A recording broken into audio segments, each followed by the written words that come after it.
When did it feel like you failed? Oh my God. I think I always have that feeling because I always feel I did not meet my own expectation of myself. So that's a kind of like not satisfied. This is a strong feeling kind of grow together with me along on my journey. Hey everyone, this is Sarah, and this week I am so excited to bring you my friend, serial entrepreneur and investor Lu Zhang, who's co-founder and managing partner of Fusion Fund.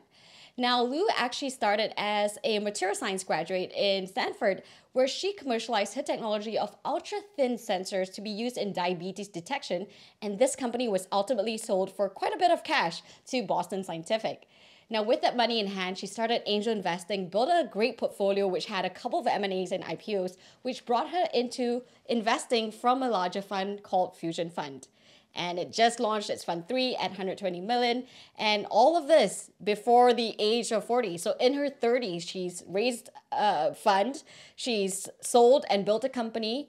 And yet, interestingly, in this conversation, Lu actually reveals how she still feels like a failure, how you can use differentiation as your unique advantage, and also what she thinks about the future of deep tech, which is her area of expertise. You don't want to miss this.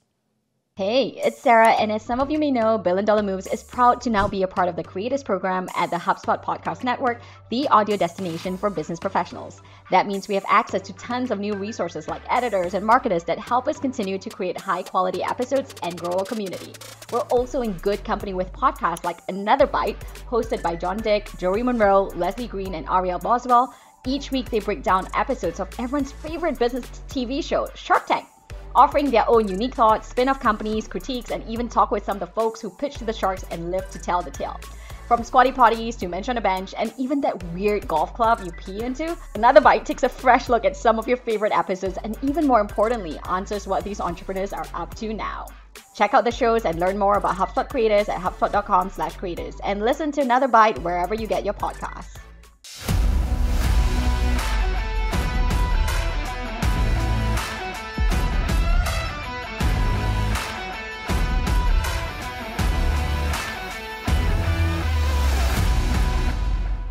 So tell me a little bit about, Lu and frame up a little bit of context about who Lu is and how you got to where you are today. Yeah, happy to, Sarah. So I grew up actually in a place called Inner Mongolian. So it's not a big city. It's beautiful places, but not super modernized. So there's no entrepreneurship or startup concept there. So I grew up there and came to United States in 2010 for graduate school. I went to Stanford. So this is my initial journey, came here as an international student and also start my journey here as a very nerdy material science engineer in Stanford. While I was doing my research, that's when I figured out, okay, there's so many things we can do, leverage technology, and including using technology to build a commercialized company.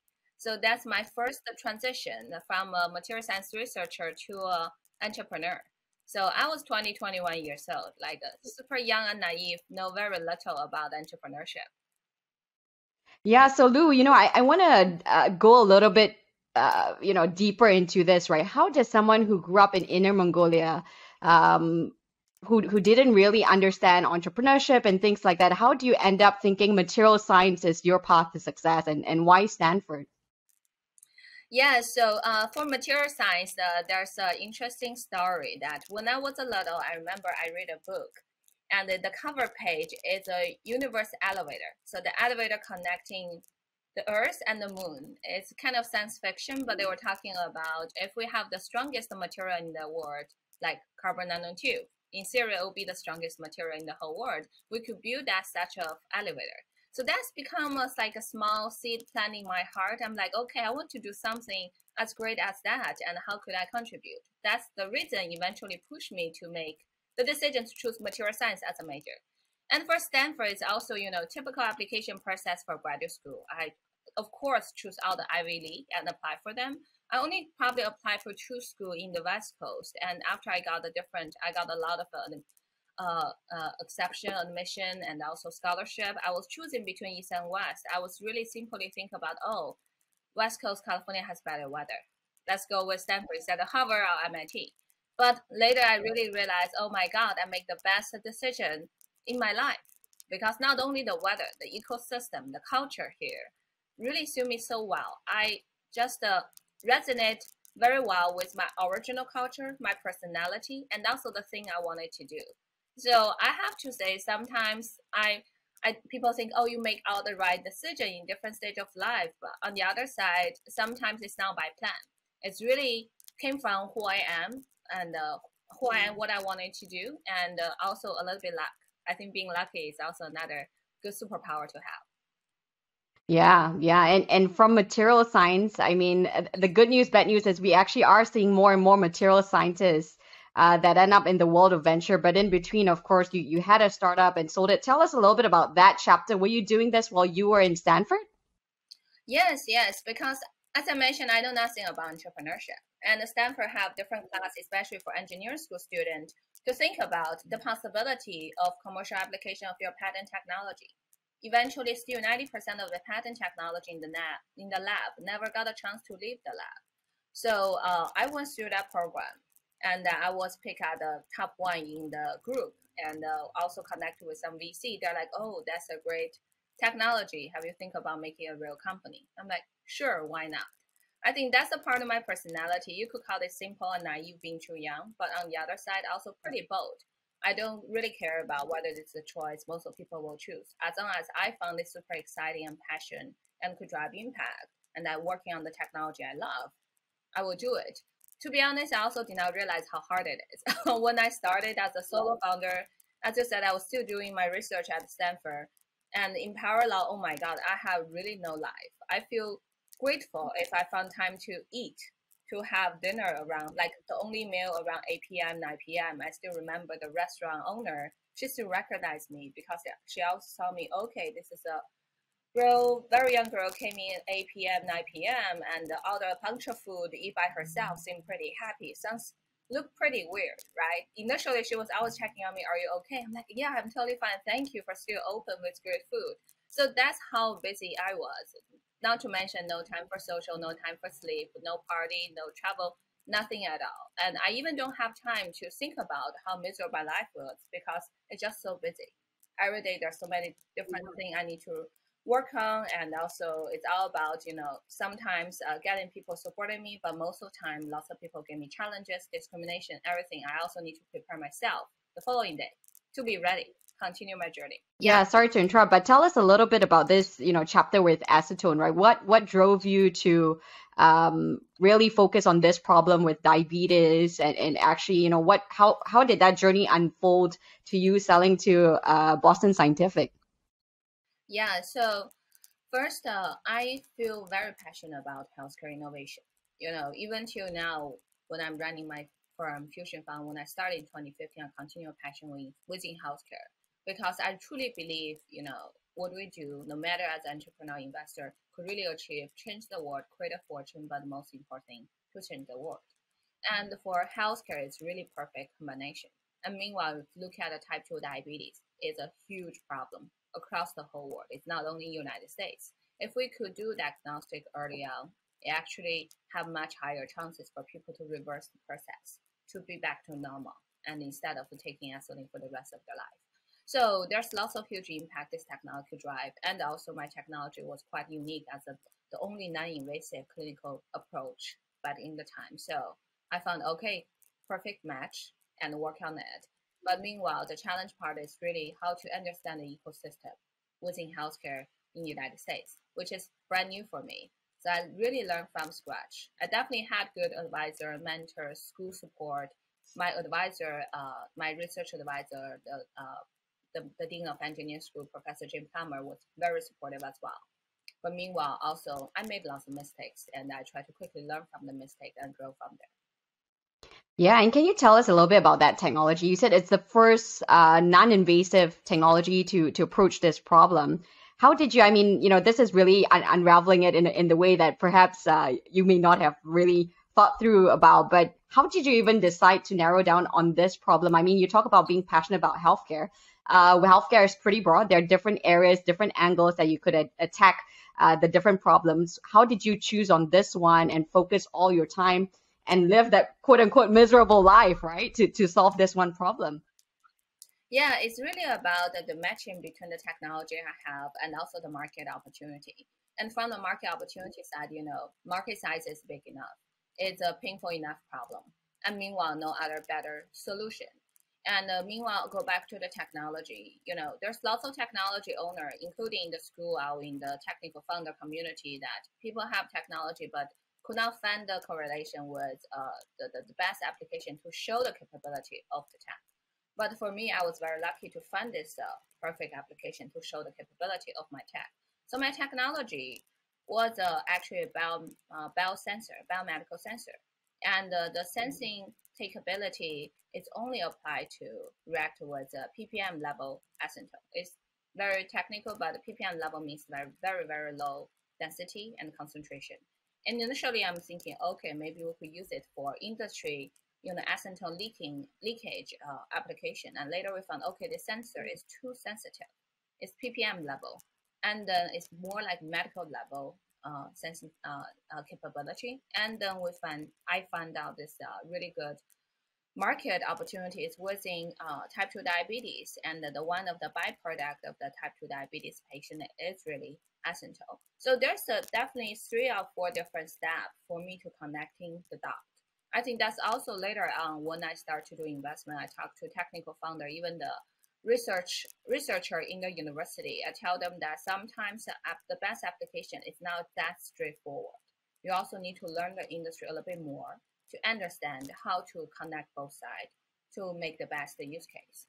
Because lots of technology are being used in the wrong application and did not show the capability, and then people think, okay, it's not a good one to move forward.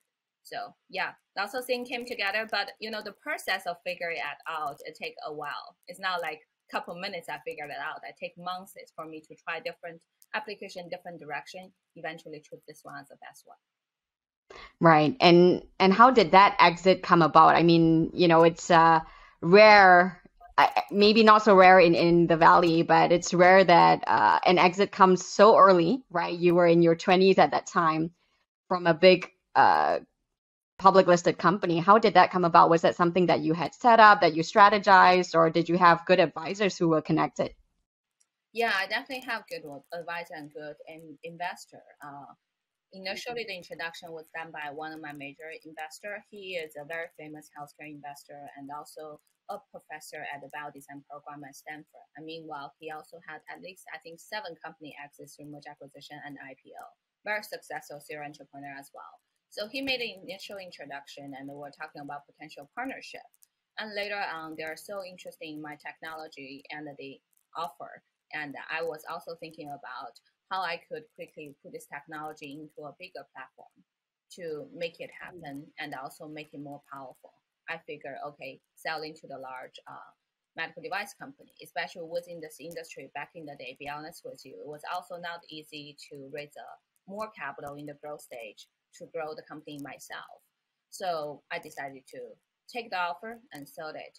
It was 3.5 years, the whole period I ran in my company. But if you ask me now, actually, I really regret I sell it too early.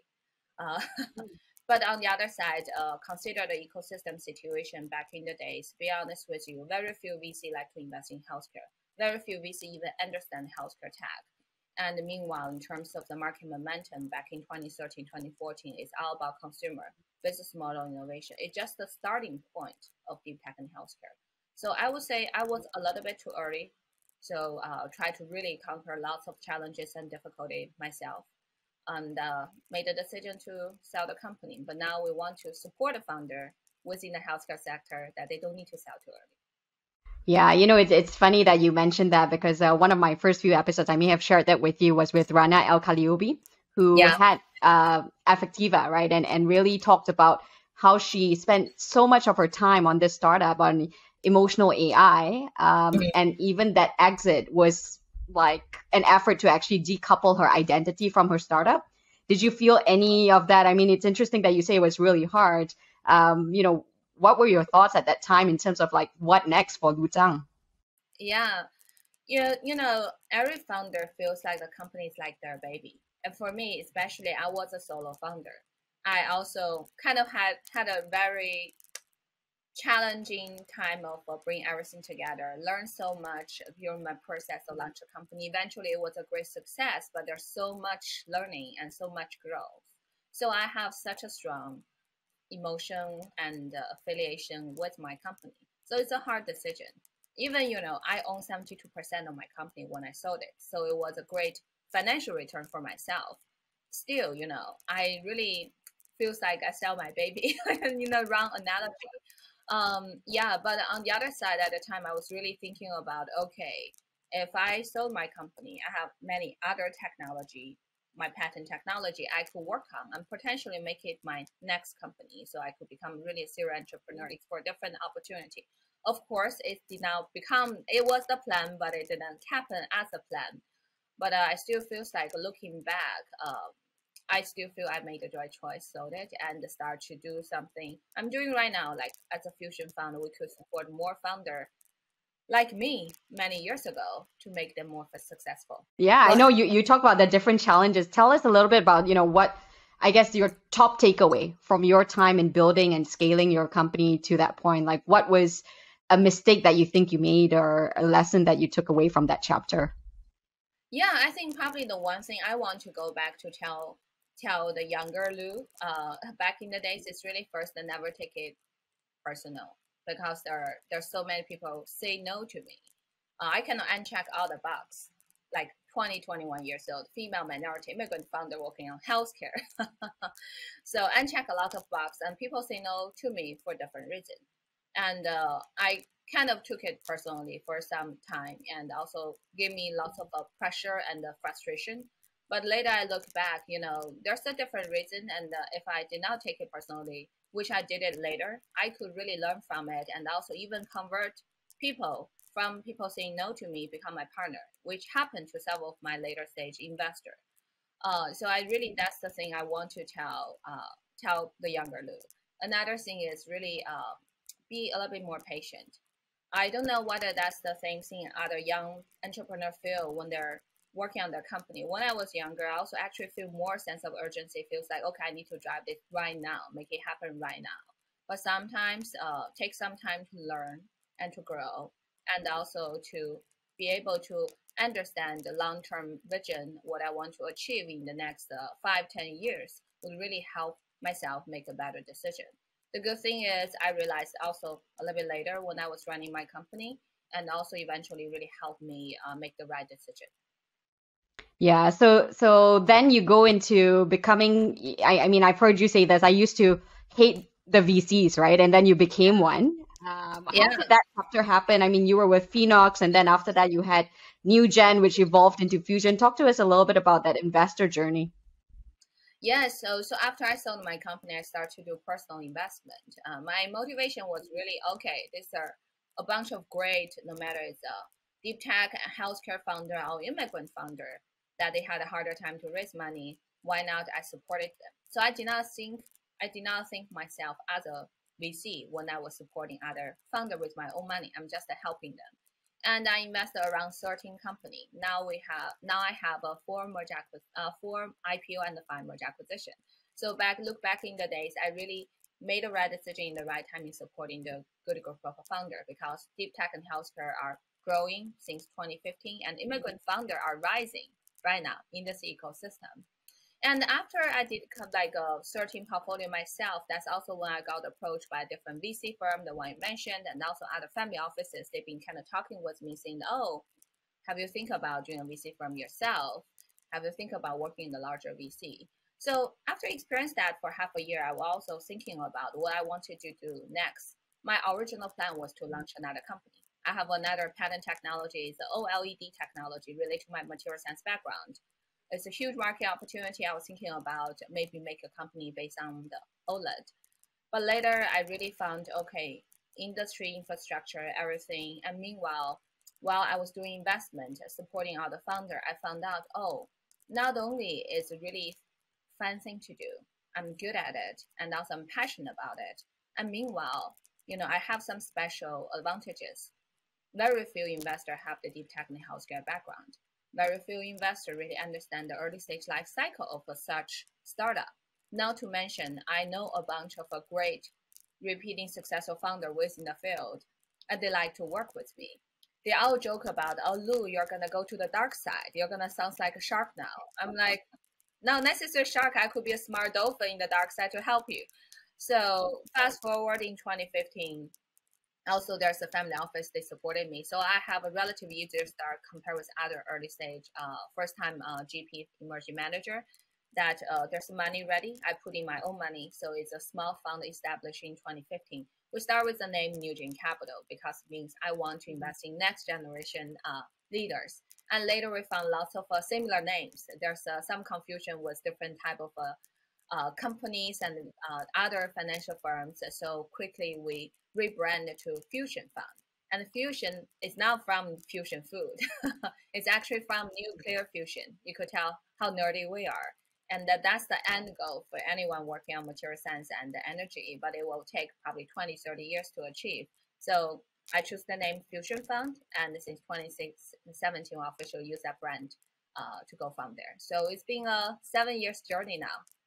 Yeah. And tell us a little bit about that journey. I mean, in building a fund, right? What does that take? I mean, you were lucky, right? But of course, you put yourself in that position of luck to be able to have that exit and execute in the way that you did.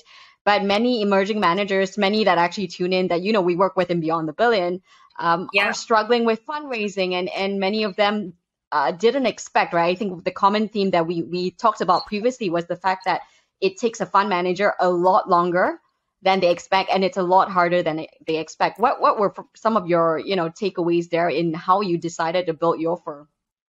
On one side, yes, I think being lucky is important, but on the other side, I think the more hardworking you are, the more luckier you are. I think one thing for me is I really capture different opportunity, work very hard, be able to expose myself and a different opportunity, knowing the right people. Then I could learn and choose the best one, fits best for me. And for starting a new fund, I think couple kind of suggestion, or maybe the experience I had by launching the first one is really once you have a strong differentiation, it's much easier to raise money from the LP even for the first time. Because for lots of the investor, what they're looking for, yes, they want a manager with better performance, but when you just get started, you have no track record. So how to position your differentiation is very important. And for me, I think first my differentiations really came from who I am, like my background, my past experience, my focus on deep tech and healthcare. To be honest with you, choosing deep tech and healthcare as a major focus back in 2015 was not an easy decision. While most of other VC are now doing that, you are being one of the few choosing certain direction to invest, and meanwhile need to have a comprehensive investment methodology to support it. Let's come to the second point I want to suggest to the young manager is need to have a consistent investment methodology, especially when you don't have lots of track record. Strong methodology with a logic will make it much easier to persuade investor and LP trust you and understand and align their interests with you. And meanwhile, not like you could raise money from everyone. There'll always be capital that could fit with you, capital that's not good fit with you. But when you have clear methodology, you could quickly make that filtering. Like people said, oh, this is your approach. This is how you look at company industry opportunity. Good fit for us, move forward. Not a good fit, okay, we'll just pass from here. So I think that's the part. If you build it from the beginning, it will make the full-on conversation much easier. And also the last is really start to build up community. I know I start as a solo. I'm still a solo founding manager when I start Fusion Fund, another journey as a solo founder. Initially, when I started the first years, yes, I was by myself. But even I was by myself in terms of the whole team, I already started to build up different ecosystems. I have a group of executives who kind of close with me as a personal friends, and I use them as an advisor group. I also have a group of repeating successful founder become my initial founder pool and high quality one. They will accept my investment and supported me. And meanwhile, both groups give me future candidates for my future partners. Like now, my team, I have 12 people. I'm the only founding managing partner. I have another 3 partners work with me. And one of the partners came from that executive group community I initially built up. Another partner came from that repeating successful founder group I initially built up. So eventually, it's not only just helping, contributing to my investment side, picking the right founder. It's also helping me build a better team in the future. When was the last time you heard someone say it's almost too easy when talking about a piece of tech? Probably never, right? Because tech usually isn't easy. Tech is usually too complicated, too busy, too frustrating when it should be just plain easy. HubSpot CRM platform is ridiculously easy to learn and love. That's because it's a handcrafted, sophisticated system designed for the way teams actually work, not a bunch of cobbled together tools that don't speak to each other. With a suite of powerful tools that seamlessly connects your teams and customizable hubs that you can add or subtract as you grow, it's not almost too easy to use, it's easy to use, period. Learn how HubSpot can help your business grow better at HubSpot.com. Yeah, absolutely love that. I mean, it's what you said there is basically it's law of attraction, right? Putting the right message so that the right people come to you, and that will filter out in itself, being specific with what you want to do in this world, and then building the community. Absolutely love that. Now, as you talked about healthcare and deep tech becoming an area that you continue to be passionate, and you mentioned this a little bit, right? That the last decade of innovation was very much focused on business model innovation, direct to consumer in some way, a lot of focus on that, but that in the next decade, your thesis is that core technology is where the investments and the future would be. Can you talk to us a little bit about that? Give us a flavor of the kind of investments that you're excited about and the innovation you're seeing in the space. Yeah, so if you ask me to just summarize of different vertical I'm investing in, the key message is really digital transformation. I think the next 5-10 years, the key thing is how we really implement all this digital platform and apply AI and leverage the value of the data into all different type of industry. That's the part that feels super exciting. And in the past 2 years, we're so busy investing in new company because it's booming. The digital transformation has happened across all industry. Start with healthcare, the one we just discussed, one of my biggest passion. And across our human society, more than 30% of the data we create so far are healthcare related. So when we talk about we want to optimize the applying AI, we want to really show the full capability of AI. AI need data. AI need high quality, concentrated, easy to label data. Which industry has it? It's healthcare. And meanwhile, we look at healthcare. What is the future for healthcare? No matter you talk about diagnostic and therapeutics, talk about life science, biology, it's all about how to do better personalization, improve the efficiency, and digital platform to provide it. So for us within healthcare, now we invest so many digital platforms providing personalized diagnostic for cancer, heart disease, mental disease. Same thing for digital therapeutics platform. And meanwhile, digital life science, because when we talk about sequencing, genetic, essentially it's also a piece of data. And the last thing is digital biology. Lots of people knows about the contribution done by AlphaFold of DeepMind a couple months ago. Now we have this free database with over 200 million of protein folding structure available for free for everyone, especially for people in the digital biology. It's a huge, huge improvement, a huge, huge acceleration. So that's super exciting. So that's kind of the future of the general healthcare within the digital application. And meanwhile, if we look at the healthcare industry in general, we always have this AAA problem: accessibility, affordable, and accuracy. And how to solve the AAA problem? Applying AI and make it digital, and apply AI using it to improve the efficiency. So that's the healthcare side. But for other industry, same situation, how we really improve the efficiency by push for digital transformation. Definitely on the data side, there's lots of vertical AI application. But meanwhile, on the hardware side, for example, there's a new sensing technology, sensor, flexible electronics, make it possible for us to continue collecting data with low power consumption. That's the data entrance. And the second stage is data transfer. We invest a lot in edge computing, next generation cloud infrastructure, data privacy, really enable the traditional sector who does not have a huge computing power on the cloud. They could still enable the edge device to have computing power. And we're seeing in the past 2 years, not only just the tech industry, logistic, manufacturing, insurance, pharmaceutical, life science, and also chemical industry, all this traditional sector, food industry, are adopting digital transformation solution. Yeah, that's the future. Yeah, so a lot that's going on there. And of course, it sounds like a lot of, without going too much into depth here because we don't have the time for it, but a lot of R&D expense that's required, right, to be able to get these technologies to scale. And you're investing early stages of these technologies. Can you share with us just a little bit on your thoughts as we, in terms of the moment that we're in, right? We're still in the pandemic.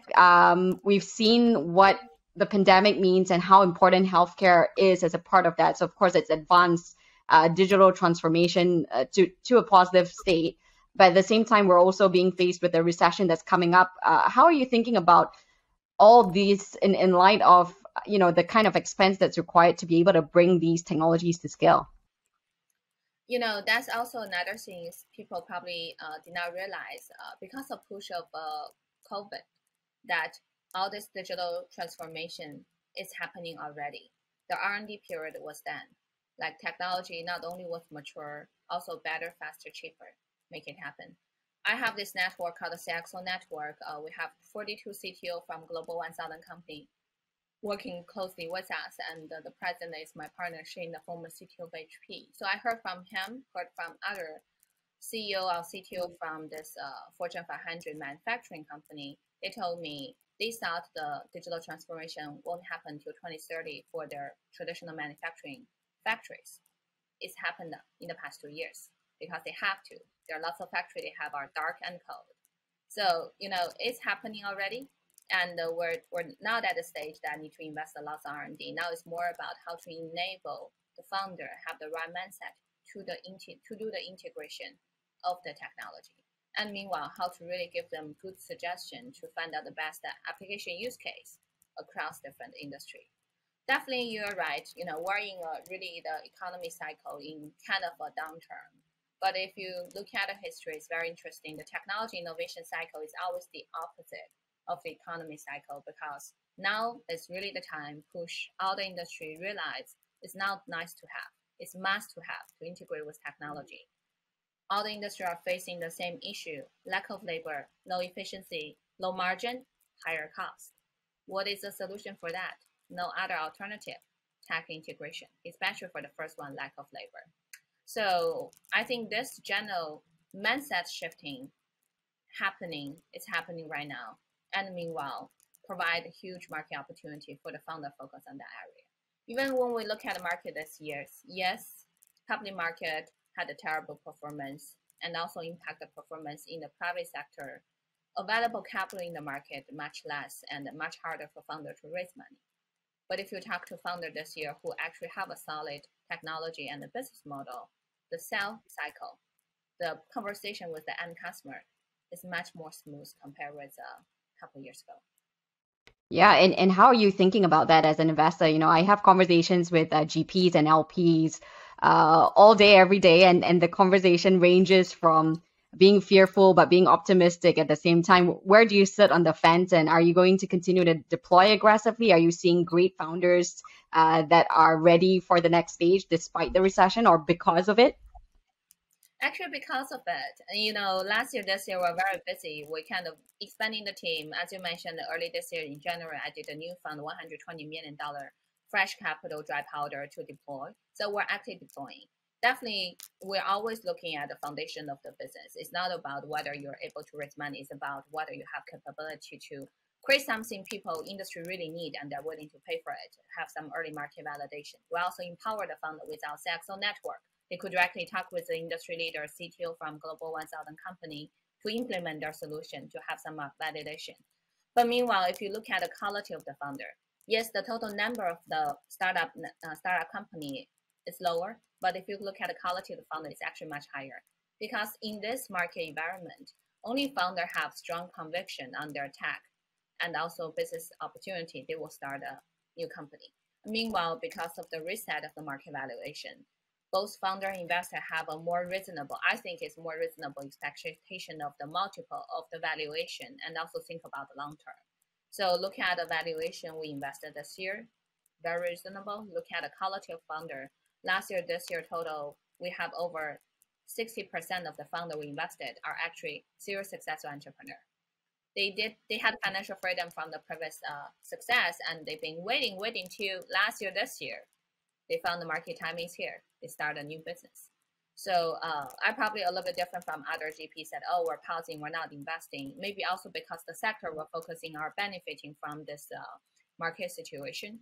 But essentially, we're very busy. We're going to continue to be busy, and we're ready to continue to deploy capital to early stage funders. So if any of you are watching this show, come to talk to us.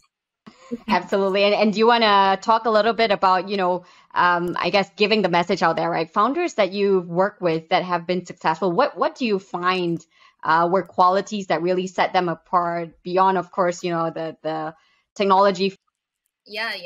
So first, definitely it's super insightful and a big vision.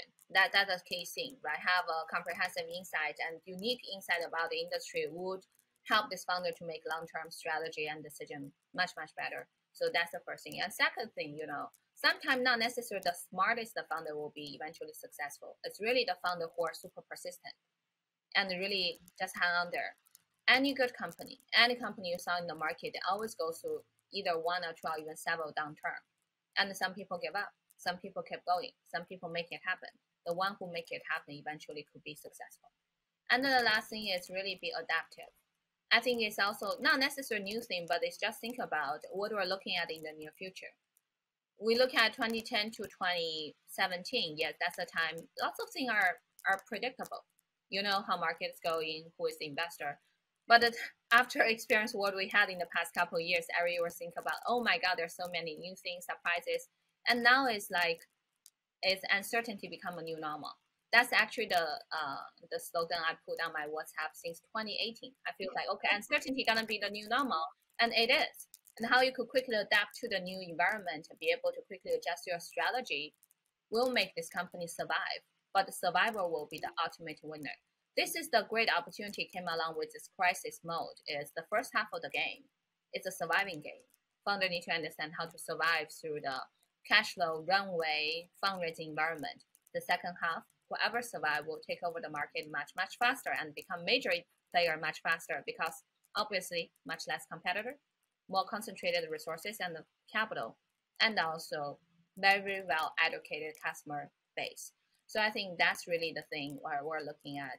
And the last thing is really capability to choose the right partner. To be honest, the 80% of the company failed because of the reason related to people, either funding, co-founding, co-founder issue, internal conflict, or maybe choose the bad or wrong investor and choose the wrong board member. And all this the internal conflict and the mistake ruin the future of the company. So whether founder have the right mindset to think about long-term gain, choosing the right investor and partner, co-founding member, and also board member at the beginning. The last point you mentioned is a point that has come up actually a lot in these conversations because, like you said, it may actually be higher than 80% in terms of failure rate, right? And caused by partnership issues, co-founding, so on and so forth. And you chose to be a solo founder, perhaps, and for some of that reason in which it's simpler. What have you seen to be the best way to approach this? I mean, when you look at founders that have picked the right partners, what was the mindset that they had around this? I think first is really founder have a clear self-awareness. First, that they know what they're good at, what they want to do, passion and good at doing, and meanwhile, knowing which type of support they need. If they don't have clear self-awareness, especially when people have strong ego, they think I could do a lot of things, this or that, they will find wrong partner. So I think that's the first important criteria for founder, be able to find the right partner. Second is really find the people they trust, which means that you cannot just interview someone and talk for 2 weeks and quickly get together because the long journey really requires lots of fundamental trust. There always the time, no matter it's co-founders or even with your investor or board member, you disagree with each other. Eventually, you cannot just pause there, not making decision because of disagreement. You have to make the decision. And sometimes someone need to compromise. That compromise need to based on, I trust you as an individual, then we could make quicker decision and move forward from there. And later, if it turns out to be right or wrong decision, we could also, based on that, I'll learn from it and then grow from there. So I think that's the second thing. And also another thing, the last one is really looking at the long-term growth of individual and also the company. It's really go back to when the founder choosing the investor and also the board member. whether this is an investor going to help you to grow instead of just give you the highest valuation. I think that the simple mistake a founder could make at the early stage fundraising is really they just go with the one who offer the highest price. But that's an illusion. Valuation is not really the value of a company. That's an illusion until you really have a solid foundation, revenue, business model, market validation built up. And you should choose, founders should choose investor really based on whether have a strong alignment on the vision, related industry technical background, understand the life cycle, could be a valuable, board member investor giving suggestion to a founder. And the last, are willing to offer help, offer connection, offer resources, and also have time spent to support that founder.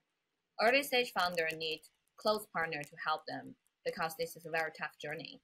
Purely money, that's not the best early stage venture. That's also not the true meaning of venture, VC capital. VC capital is not only the money. It's the money plus the value plus the connection plus the resources. Right. All about value creation. Love it. Well, Lu, we've talked a lot. We've covered a lot of ground here, and now it's time for our $1 billion questions, which is quick rapid fire questions. So no context, just the first thing that comes to mind. Are you ready for it? Yeah. Okay, money or power? Power. Fame or fortune? Fortune. When did it feel like you failed? Oh my God. I think I always have that feeling because I always feel I did not meet my own expectation of myself. So that's a kind of like not satisfied. This is a strong feeling kind of grow together with me along on my journey. Interesting. When did you feel that you were genuinely about to give up? Yeah, actually never. I'm very persistent, and also, as a Mongolian, the personality is really when people challenge me, I feel exciting to put them down. I'm gonna be ready to fight the battle. Okay, love that. Something fun now. What are you watching on a streaming service? Netflix, Hulu, whatever you're watching? I watch a lot of documentary. One in particular? Recently, I really don't have time.